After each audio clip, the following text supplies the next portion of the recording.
There's no way I'm going to pass this exam. I don't even want to show up.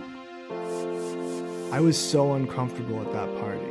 It was hard for me to breathe and I got all sweaty. I had to leave.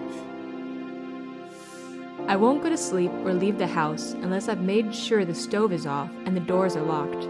Sometimes I do this 3 or 4 times. I have to get to the airport 5 hours early. You just never know what might happen.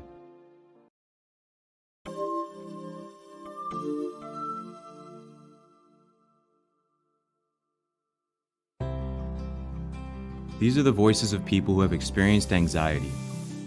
Anxiety is a common reaction to life events, like taking a final exam or speaking in front of a crowd.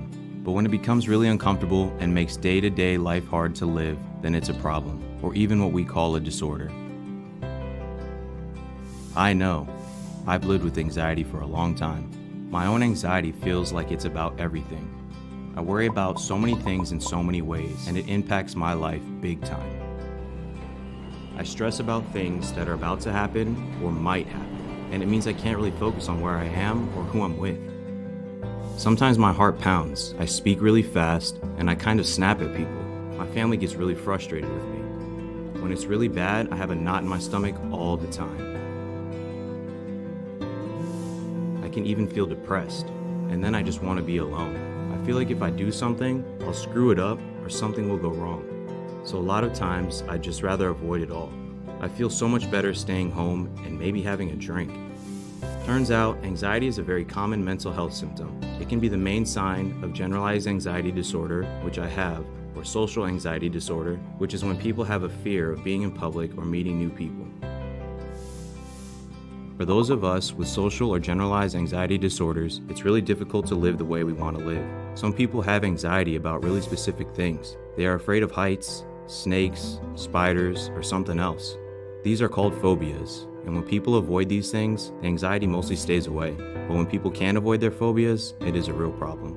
Some people experience anxiety and post-traumatic stress disorder, or obsessive-compulsive disorder, which can make people really overcome with anxiety. In these conditions, anxiety can be so intense that people are at risk for suicide, and they use alcohol or drugs to cope, and sometimes their lives feel like they come to a halt. I'm one of the lucky ones. My doctor told me how to get the treatment that would help me, and it did. I understand now what my anxiety feels like, when it happens, and what I can do about it. I learned some great coping skills, and even just naming it keeps it in perspective. Sometimes my anxiety can still get pretty big, but it doesn't seem to last quite as long as it used to. My anxiety was treatable. For most people, this is true. You can get your life back to where you want it to be.